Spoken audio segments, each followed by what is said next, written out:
बहुत ध्यान से देखना, बहुत इंपॉर्टेंट कॉन्सेप्ट है। अगर एक्सरसाइज बनाओगे तो इस कॉन्सेप्ट का यूज कम से कम 10 बार है, इसलिए बहुत ध्यान से समझना एक एक चीज को, ठीक है। बोल क्या रहा है जी कि एक सिंपल पेंडुलम, नीट का बच्चा इसका आंसर रट लेना, ठीक है। देखो एक सिंपल पेंडुलम है, ऐसे सपोज, बात नहीं, एक सिंपल पेंडुलम है जी, यहाँ पे इसका बॉब है और इसका लेंथ जो है वो L है, स्मॉल l है, ध्यान देना, ठीक है। बोल क्या रहा है कि यहाँ पे इसको एक वेलोसिटी देना है v। सपोज करो यहाँ पे हम ऐसे इसको टुप से ऐसे मार दिए सपोज तो ये मिनिमम कितना वेलोसिटी इसको यहाँ पे दे कि ये ऐसे घूमते हुए पूरा सर्कल कंप्लीट कर ले जी। तो मिनिमम कितना वेलोसिटी देंगे? ज्यादा वेलोसिटी से मारेंगे तब तो घूमबे करेगा, एक कम से कम कितना वेलोसिटी से मारे कि पूरा सर्कल बना ले, क्वेश्चन ये है। क्लियर है? एग्जैक्टली, ठीक है। अब समझो बात बहुत ध्यान से सुनना जो बोल रहे हैं। सपोज कर लेते हैं यहाँ पे हम मिनिमम v0 वेलोसिटी से मारेंगे तो पूरा सर्कल बन जाएगा, ठीक है। अब एक इंपॉर्टेंट बात ध्यान देना, इसको पूरा सर्कल बनाने के लिए ना कम से कम, अगर बहुत ध्यान से देखना, सुनना ध्यान से जो हम बोल रहे हैं, ठीक है। मतलब इसको जो है कम से कम यहाँ तक आते आते में इसका जो थ्रेड है वो एकदम स्ट्रेच्ड होना चाहिए। बहुत ध्यान से सुनो जो हम बना रहे हैं, या चलो ठीक समझो बात को कि सपोज करो ये कम से कम यहाँ तक तो आ गया। अगर यहां तक आ गया और थ्रेड, समझो बात को, अगर कोई भी ऑब्जेक्ट यहां तक ये आ गया तो ये खुद ब खुद फिर इधर आ जाएगा। जो हम बोल रहे हैं एक बार फिर से बोल रहे, सुन लेना। अगर मान लो हम यहाँ पे इसको कुछ वेलोसिटी दिए और इसको कम से कम ये यहां तक आ गया, उसके बाद तो फिर इधर आ जाएगा। बात समझ में आ रहा है? तो हम दो सिचुएशन देख रहे हैं कि यहाँ पे और एक पूरा वर्टिकल यहाँ पे देख रहे हैं। सबसे ऊपर ये आ चुका है, यहाँ पे सपोज इसका वेलोसिटी v है। बहुत ध्यान से देखेगा इन चीजों को, कई बार यूज होगा इन चीजों का, है ना।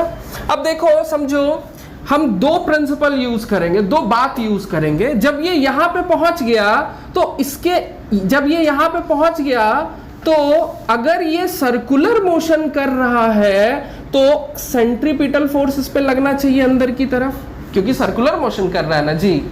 तो सेंट्रीपिटल फोर्स क्या क्या लगेगा जरा ध्यान देना, या अंदर की तरफ कौन कौन सा फोर्स लगेगा? सबसे पहले तो mg लगेगा ही लगेगा, और धागा है तो टेंशन तो लगेगा ही लगेगा। ये बात समझ पा रही है ना? अगर ये सर्कुलर मोशन कर रहा है तो सेंटर की तरफ फोर्स लगना चाहिए, और अगर हम फ्री बॉडी डायग्राम देखें तो सेंटर की तरफ दो फोर्स लग रहा है, mg और टेंशन, ठीक है। और इस पॉइंट पे अगर इसकी वेलोसिटी v है, सपोज, हमको नहीं पता है कितनी है, लेकिन सपोज करते हैं वहां पे उसकी वेलोसिटी v है, तो हम यहाँ सर्कुलर मोशन का कॉन्सेप्ट लगा सकते हैं जी कि जो सेंट्रीपिटल फोर्स होता है भैया वो mv²/r होता है, और यहाँ पे इसका r तो l है।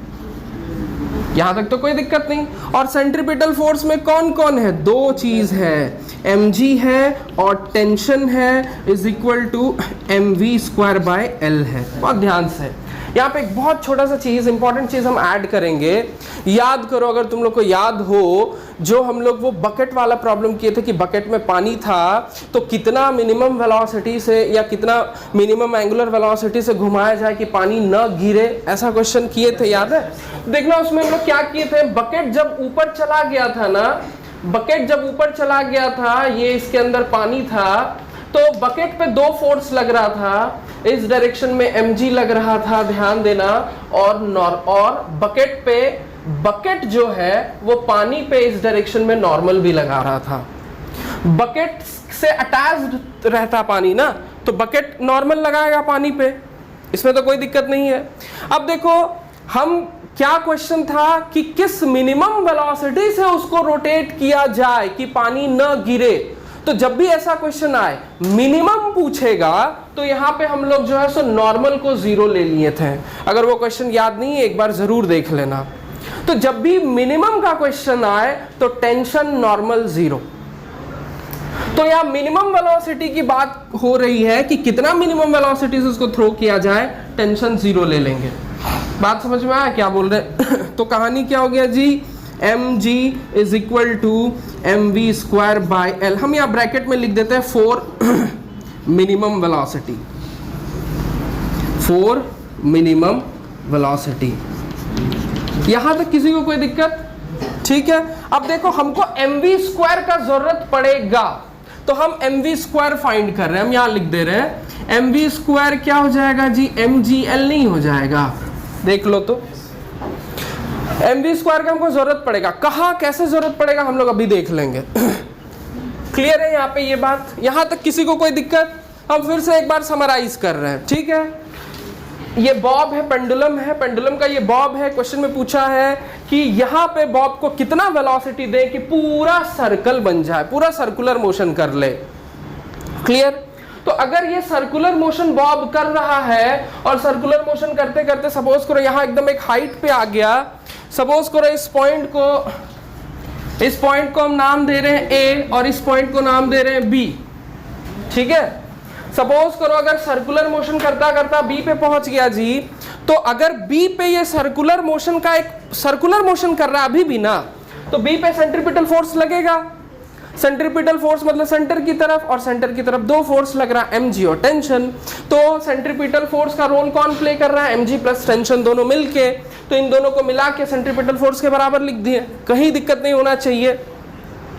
अब सिंस मिनिमम वेलोसिटी की बात हो रही है तो टेंशन को जीरो लेना है, टेंशन जीरो ले लेंगे, तो mg is equal to mv square by l हो रहा है। यहाँ से mv स्क्वायर का वैल्यू निकालनी है। यहाँ तक किसी को कोई दिक्कत? प्रियांशी तुम समझ रही है, ठीक। अब क्या करेंगे, हम A पॉइंट पे और B पॉइंट पे एनर्जी कंजर्वेशन लगा देंगे। इसके लिए क्या करेंगे, इस लेवल पे ग्रेविटेशनल पोटेंशियल एनर्जी को जीरो मान लेते हैं, ठीक है। देखो पहले भी हम लोग पेंडुलम वाला केस लिए थे, तो पेंडुलम के लोवेस्ट पॉइंट पे का जो लेवल होता है, इस लेवल पे पोटेंशियल एनर्जी को जीरो लिए थे। तो वहां पे अगर हम ग्रेविटेशनल पोटेंशियल एनर्जी को जीरो लेते हैं, तो इस पॉइंट पे इसका ग्रेविटेशनल पोटेंशियल एनर्जी जीरो है, काइनेटिक एनर्जी हाफ mv0 का स्क्वायर होगा।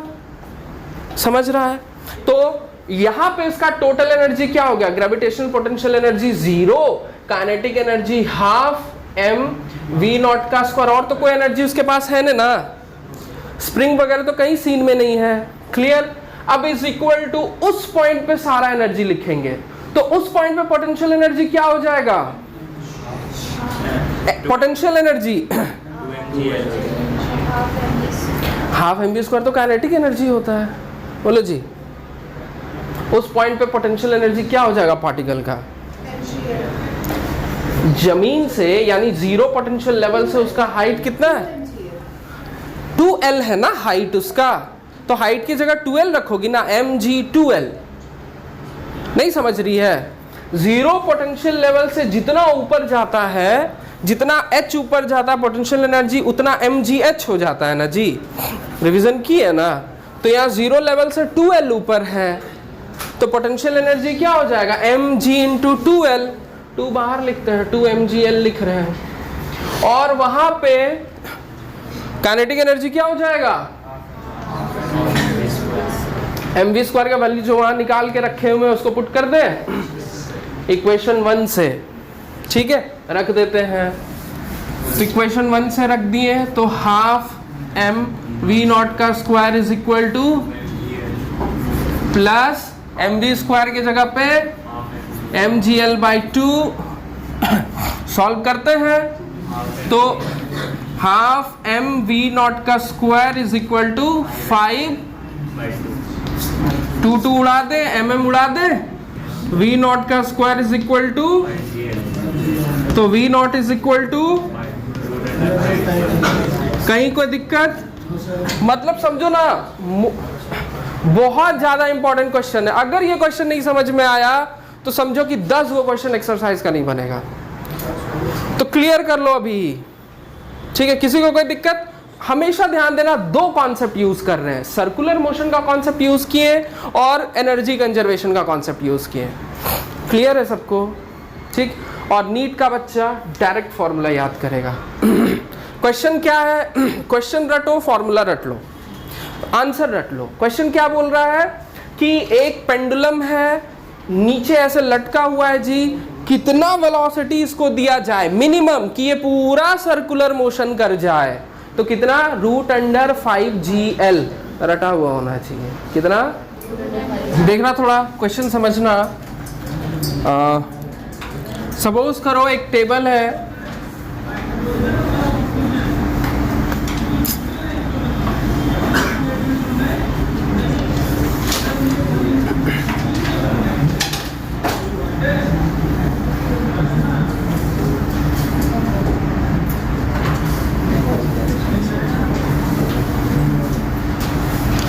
ध्यान देना जी। सपोज करो एक टेबल है, इस पे एक चेन लटका हुआ है, ठीक है, ओवर हैंग्स मतलब इस पे लटका हुआ है, ठीक है, कुछ इस तरह से।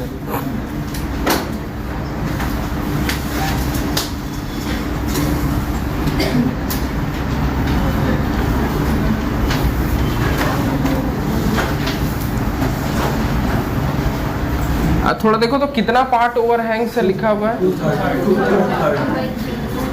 2/3 ओवर हैंग्स है। Uniform chain of length L and mass M, 2/3 laying on the table है ना।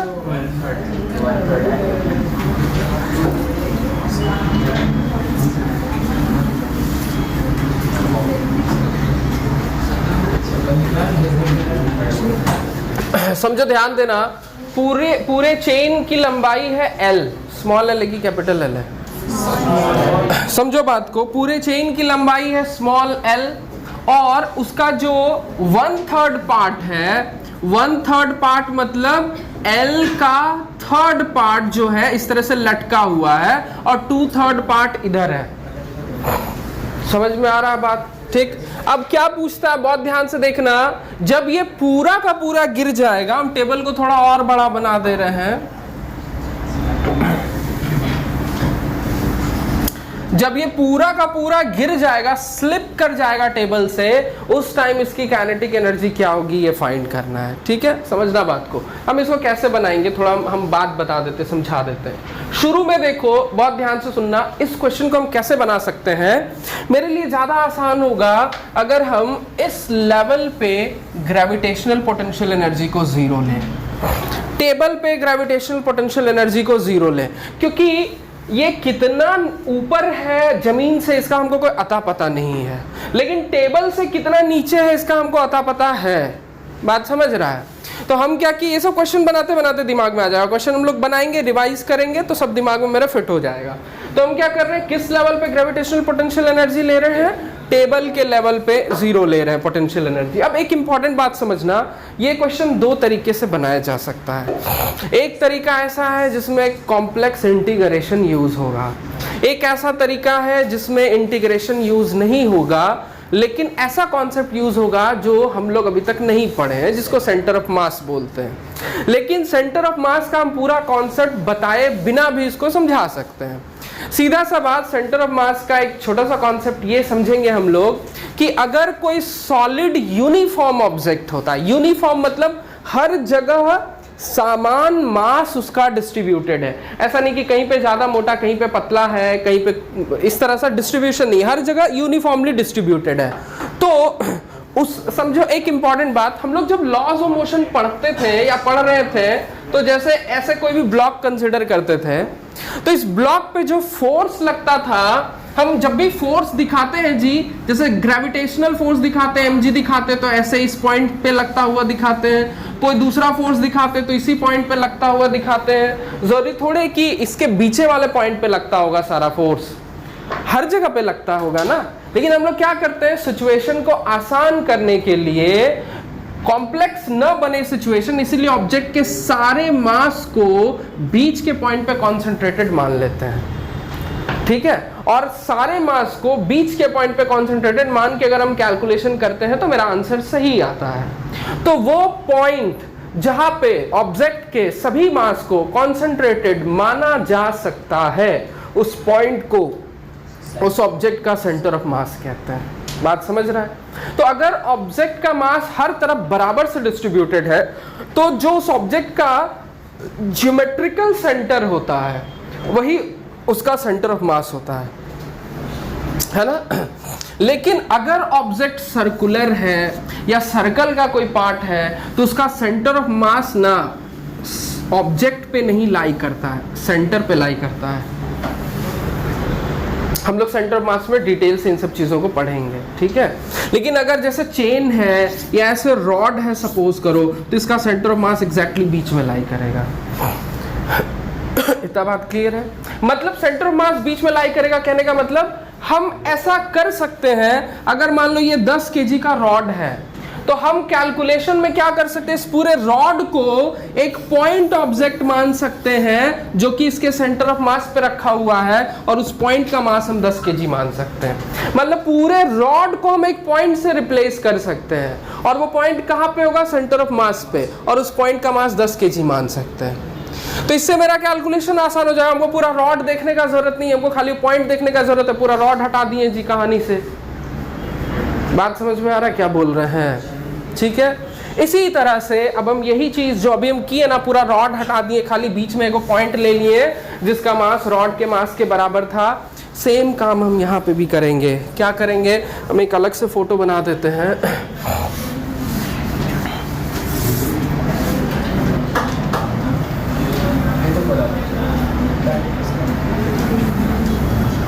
हम क्या करेंगे देखो, अच्छा पूरा जो रॉड है, पूरा जो चेन है उसका लेंथ L है जी। पूरा L लेंथ का मास कितना है, M। तो जो लटका हुआ पार्ट है वो L/3 है, तो L/3 का मास M/3 होगा ना जी। हमको निकालने का जरूरत, हम डायरेक्ट यूज कर सकते हैं ना, कि अगर मान लो एक बोरा का मास M है, आधा बोरा का M/2 होगा, 1/3 बोरा का M/3 होगा। सीधा सा बात है क्या? तो इसमें तो मैथ्स लगाने का जरूरत नहीं है। तो समझो बात को, ये जो पूरा का पूरा चेन जो ऐसे लटका हुआ है, ये पूरा चेन का मास को हम एग्जैक्टली मिड पॉइंट पे ऐसे कॉन्सेंट्रेटेड मान सकते हैं सेंटर ऑफ मास के कॉन्सेप्ट से। यानी हम मान सकते हैं कि चेन नहीं है भैया, एगो खाली यहाँ पे एक मासिव ऑब्जेक्ट है जिसका मास M/3 है, जो कि यहां से देखो पूरा चेन की लंबाई L/3 है जी। तो यहां से इस पॉइंट का डिस्टेंस L/6 होगा ना, एग्जैक्टली बीच में है ये। निखिल समझ रहा है? तो यहां से L/6 डिस्टेंस पे ये मासिव पॉइंट लाई कर रहा है जिसका मास M/3 है। कोई दिक्कत यहाँ पे नहीं है, ठीक है। अब एक इंपॉर्टेंट बात समझना थोड़ा सा, हम बनाएंगे क्वेश्चन। यहाँ पे तो सेंटर मास का कॉन्सेप्ट है, ठीक है। ऊपर वाले चेन को भी तुम इग्नोर कर सकते हो, ऊपर वाले चेन का भी मास तुम एग्जैक्टली बीच में कंसिडर कर सकते हो, उसका यहाँ पे खैर जरूरत नहीं पड़ेगा। हम बता रहे हैं अभी पूरा क्वेश्चन का एक और कॉन्सेप्ट यूज हमको करना पड़ेगा। अब समझो हमको क्या फाइंड करना है, बहुत ध्यान से सुनना जी बात। अगर चेन यहाँ पे है तो उसका सेंटर ऑफ मास यहाँ पे लाई करेगा, सेंटर ऑफ मास यहाँ पे लाई करेगा, यहाँ से L/6 डिस्टेंस पे। अगर पूरा का पूरा चेन स्लिप कर जा रहा है, हम यहाँ पे पूरा का पूरा चेन को स्लिप करा रहे हैं, ये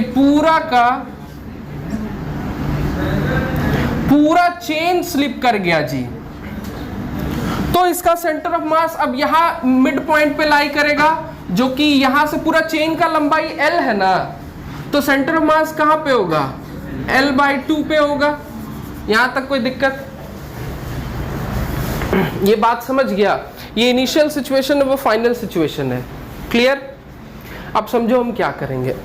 हम इन दोनों सिचुएशन पे एनर्जी कंजर्वेशन लगाएंगे। हम अगर इसका पोटेंशियल एनर्जी निकाल रहे हैं तो इसका मास लेंगे ना, इसका मास पूरा चेन का मास का M/3 होगा, तो यहाँ पे ये M/3 होगा, सॉरी।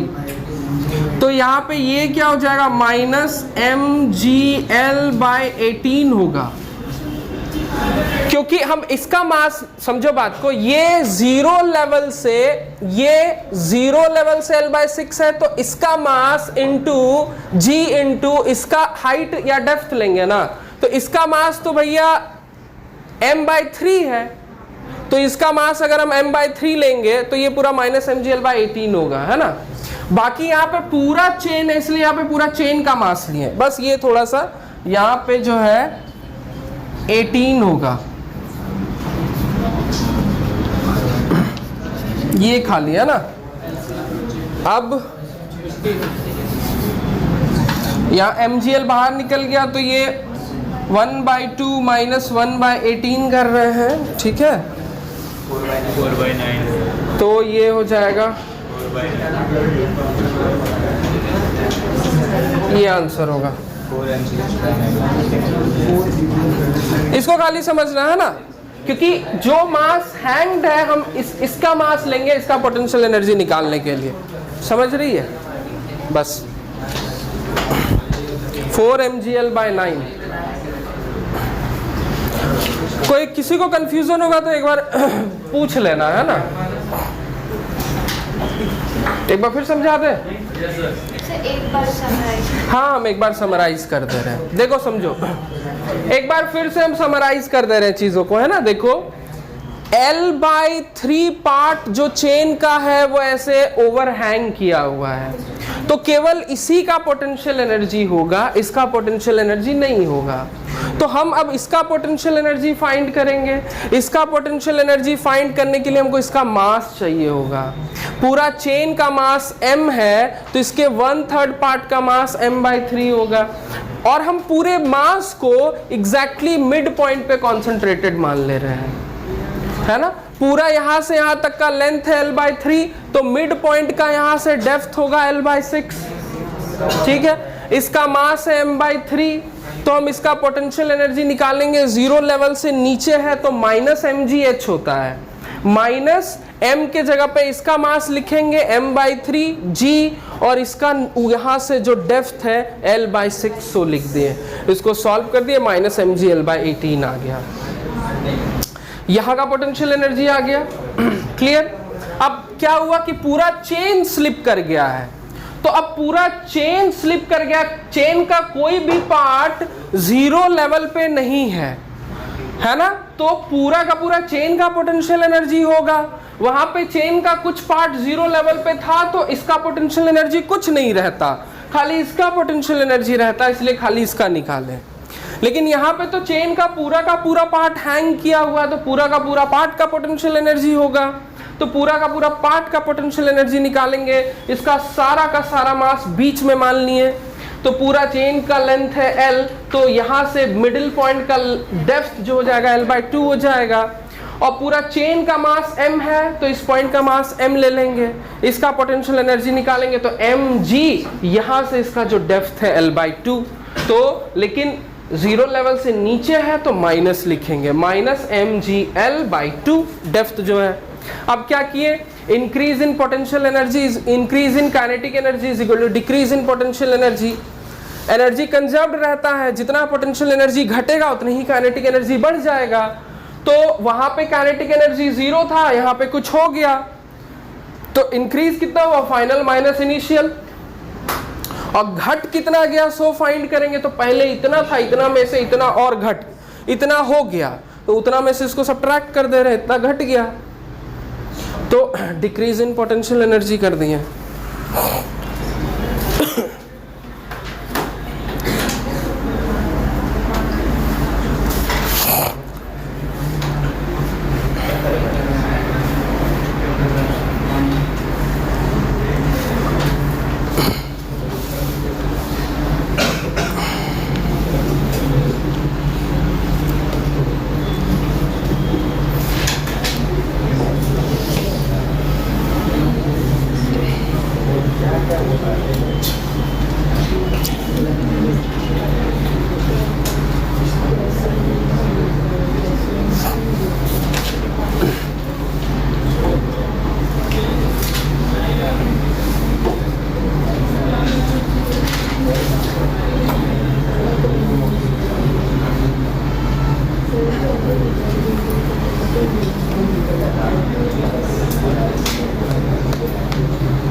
देखो जी, ऐसे एक ट्रैक है, ठीक है। यहाँ पे एक ऑब्जेक्ट है, शुरू में रेस्ट पे था, यहाँ से इसको छोड़ा गया, ये ऐसे गिरते हुए आया, स्प्रिंग से टकराया और स्प्रिंग को कंप्रेस कर दिया। तो स्प्रिंग मैक्सिमम कितना कंप्रेस्ड हुआ वो फाइंड करना है, ठीक है। कुछ डाटा दिया हुआ है तुम्हारा, जैसे शुरू में ये 4.9 मीटर हाई है जमीन से 4.9 मीटर हाई है, और स्प्रिंग का स्प्रिंग कांस्टेंट दिया हुआ है 400। अब समझो थोड़ा 400, देखो बहुत ध्यान से देखिएगा सब लोग, यहाँ पे इसका टोटल एनर्जी, सिस्टम का टोटल एनर्जी। सुनो, पहला सिचुएशन क्या है, ये पहला सिचुएशन है जी। दूसरा सिचुएशन, फाइनल सिचुएशन क्या होगा, ये ब्लॉक ऐसे आके इससे टकराएगा, हम इसी फिगर में बना दे रहे हैं, ठीक है। ब्लॉक यहाँ पे पहुंच गया, स्प्रिंग कंप्रेस्ड हो गया, ये फाइनल सिचुएशन है। ब्लॉक भी यहाँ पे पहुंचा है और स्प्रिंग दब गया है, ठीक है, वो फाइनल सिचुएशन है ना। स्प्रिंग ऊपर नहीं उछल गया है, ये मत समझो, स्प्रिंग यहीं पे दब गया, वो फाइनल सिचुएशन, ठीक। फिगर बनाने का जरूरत नहीं है तुमको, फिगर क्वेश्चन में दिया हुआ यूटिलाइज कर लो, फिगर ड्रॉ करना नहीं है, क्वेश्चन जब आए फिगर ड्रॉ नहीं करना, ठीक।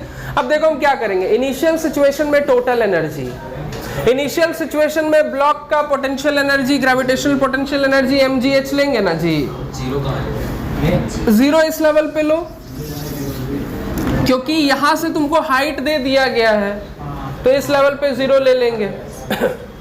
तो यहाँ पे gravitational potential energy mgh, height, mass कितना है 40 ग्राम दिया हुआ है ना,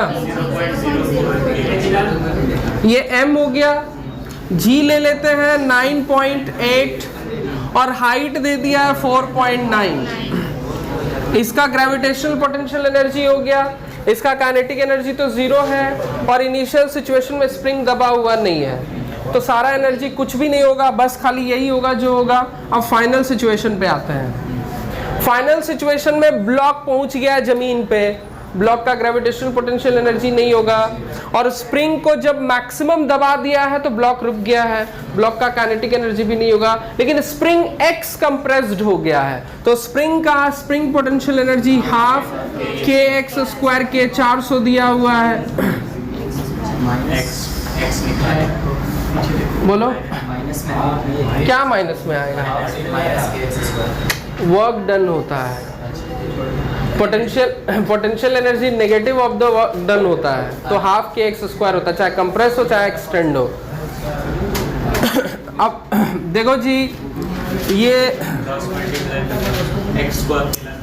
हाँ गुड, देखो क्रॉस मल्टीप्लिकेशन कर दे रहे हैं, ध्यान देना, ये इस पॉइंट को हटा के ऐसा कर दे, इस पॉइंट को भी हटा के यहाँ पे डबल जीरो कर देते हैं, क्रॉस मल्टीप्लिकेशन कर देते हैं जी, तो ये 4 इंटू 98 इंटू 49 इंटू 2 हो गया, 2 को इधर ले आए, और नीचे क्या हो गया 1 2 3 4, समझ रही है, बोलो कहीं दिक्कत। इस साइड क्या है, रुक जाओ ना, अभी इन लोगों को फिर कैलकुलेशन में दिक्कत होगा। तो देखो समझना, अब हम एक्स स्क्वायर फाइंड करना है तो 400 को इधर लेके डिवाइड कर सकते हैं, तो इस 400 को ऐसे नीचे कर दिए, समझ रही। जैसे अगर मान लो 4 is equal to 2x square है, तो x स्क्वायर निकालने के लिए इस 2 को इधर डिवाइड कर देते हैं, वैसे काम कर दिए है कि नहीं।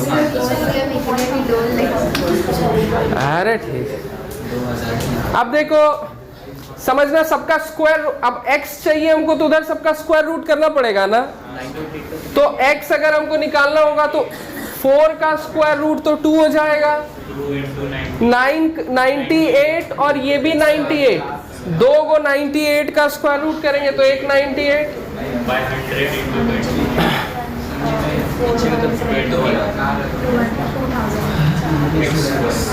सॉरी ठीक है। अब x ये 2 से काट दे तो कितना हो जाएगा जी,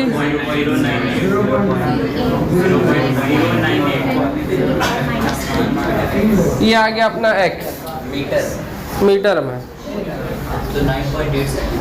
यस ठीक है। मतलब कि x कितना आ गया 9.8 सेंटीमीटर।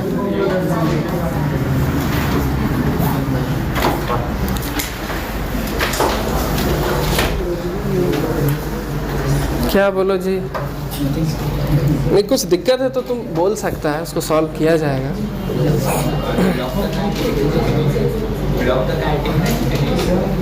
ब्लॉक जब स्प्रिंग को पूरा दबा दिया ना, तो जब स्प्रिंग पूरा दब गया तो ब्लॉक रुक गया थोड़ी देर के लिए। जब स्प्रिंग पूरा दबा हुआ था उस टाइम ब्लॉक रुका हुआ था।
देखो समझना पूरा क्वेश्चन क्या बोल रहा है। इस तरह से एक ट्रैक है, देखो ये लूप द लूप ट्रैक है।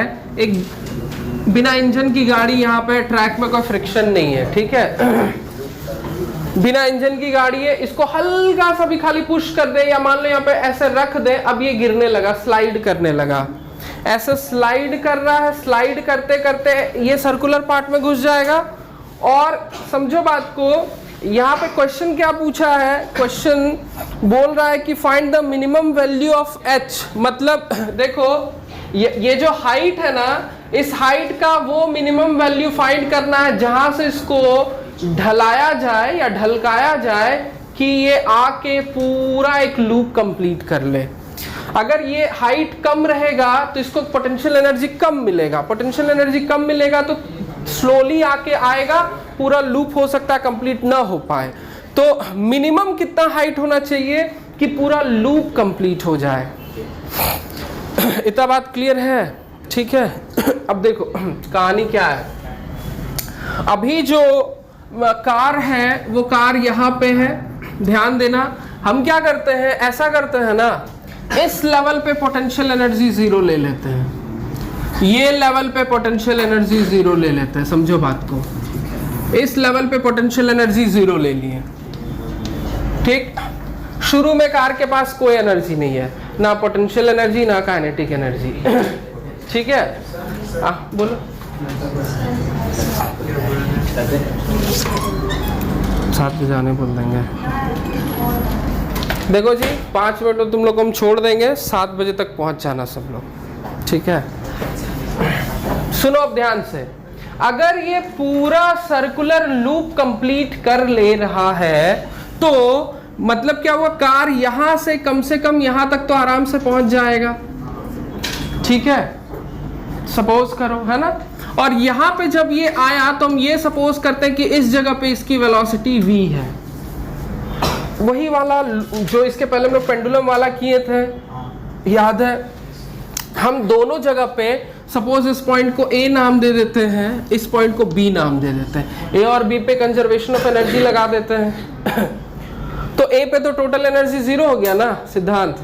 यहाँ पे टोटल एनर्जी क्या होगा बताओ? वहां पे तो टोटल एनर्जी जीरो हो गया, तो a पे सारा एनर्जी जीरो, ना तो पोटेंशियल एनर्जी ना काइनेटिक एनर्जी, क्योंकि वहां पे उसको कोई वेलोसिटी नहीं दी है, ठीक है। अब देखो यहाँ पे टोटल एनर्जी सिद्धांत बताएगा। सिद्धांत वो वहां से h लेने बोला गया था क्या, मतलब इस सर्कल? हाँ, क्वेश्चन में बोला गया है कि सर्कल का जो टॉप लेवल है इससे h हाइट पे है। जीरो लेवल से समझना, जीरो लेवल, ये इसको जीरो लेवल लिया है ना, जीरो लेवल से कितना नीचे है ये, तो इसका पोटेंशियल एनर्जी -mgh हो जाएगा और काइनेटिक एनर्जी थोड़ा ध्यान देना। अरे आपकी पहले पास गिरा था। ठीक है, अब समझो थोड़ा बात। हम यहाँ से क्या करेंगे, हम यहाँ से mv स्क्वायर फाइंड करेंगे। क्यों? क्योंकि अगर ये यहाँ पे पूरा सर्कल एक्चुअली हम सर्कुलर मोशन बोलने वाले थे, वहां से फिर सर्कल में आ गए। तो अगर ये पूरा सर्कल कंप्लीट कर रहा है मतलब सर्कुलर मोशन कर रहा है, सर्कुलर मोशन कर रहा है मतलब सेंट्रीपिटल फोर्स लगेगा। तो सेंट्रीपिटल फोर्स अगर यहाँ पे लगेगा तो हम यहाँ सेंट्रीपिटल फोर्स, जब भी देखो ऐसा सर्कुलर लूप वाला सिचुएशन होगा ना, दो कॉन्सेप्ट लगेगा, circular motion, conservation of energy. पहले किसी को भी पहले लगा लो, उससे कोई फर्क नहीं पड़ता है। दोनों को लगाने से दो इक्वेशन आएगा, दोनों इक्वेशन से हमको आगे काम तमाम करना है। ठीक है तो यहां से हम mv स्क्वायर फाइंड कर लेंगे, क्योंकि mv स्क्वायर का हमको जरूरत पड़ेगा सर्कुलर मोशन में। Net centripetal force is equal to mv square by r। इसको इधर करते हैं, mgh is equal to mv square by 2, cross multiplication कर लिए, mv square is equal to 2mgh। पहला काम हो गया। m नहीं उड़ाएंगे क्योंकि हमको mv स्क्वायर का जरूरत है, कोई फर्क उससे नहीं पड़ता। अब देखो यहाँ पे कौन कौन सा, ये भी h है ना जी, यहाँ पे कौन कौन सा इस पे फोर्स लगेगा अंदर सेंटर की तरफ, mg और ध्यान देना एक इंपॉर्टेंट बात, नॉर्मल लगेगा, दो ही फोर्स लगेगा और ये दोनों फोर्स मिला के नेट फोर्स के बराबर होगा। इसको थोड़ा समझो, जो ये थोड़ा कंफ्यूज हो रहा है, समझना जी बात को।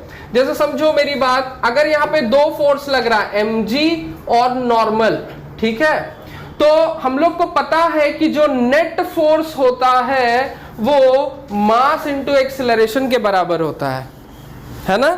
तो net force is equal to mass into acceleration लिखते हैं, और सर्कुलर मोशन में acceleration v square by r होता है, इसीलिए फॉर्मूला आता है। तो फोर्स में इसको मत काउंट करना, ये तो इक्वेशन से बना, net force is equal to mass into acceleration. समझ रहा है? अब देखो, हाँ बोलो। यस, क्योंकि मिनिमम हाइट की बात बोल रहा है। नॉर्मल जीरो ले कैसे लेते हो? वो सरफेस तो रहेगा ही, तो नॉर्मल जीरो। देखो होता क्या है ना कि हमसे पूछ रहा है, हम समझा देंगे इस चीज को। चलो अभी मान लो नॉर्मल जीरो अगर नहीं भी लेंगे ना, तो अभी हम एक बात दिखा देंगे। हम आगे दूसरा सिंपल क्वेश्चन, जो बकेट वाला क्वेश्चन था ना, उसमें हम प्रूव किए थे कि नॉर्मल जीरो क्यों लेंगे। हम उससे तुमको समझा देंगे, ठीक है। ये कॉम्प्लेक्स है थोड़ा। तो देखो अब क्या हुआ जी, वहां पे मेरा क्या नेट फोर्स है normal plus mg is equal to mv square by r लिखेंगे। r दिया हुआ है क्या? r ही लिखा हुआ है, बड़ा r है, ठीक।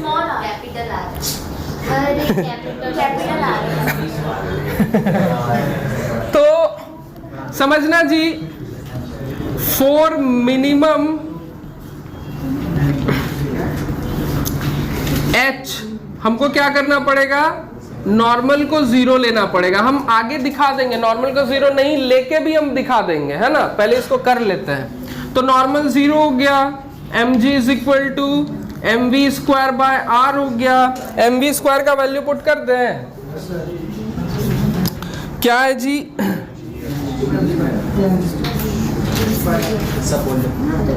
To mgh r, mg cut गया, r is equal to 2h, तो h इज इक्वल टू, यही आंसर है। समझा?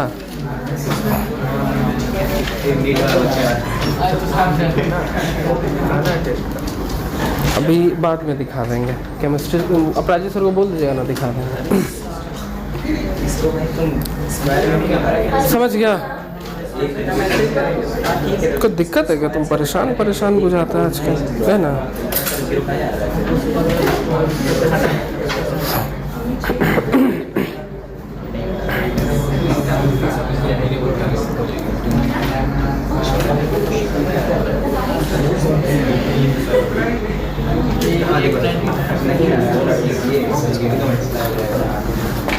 तो छुट्टी हो गया जी। ये देखो इन दोनों को मल्टीप्लाई करके हो गया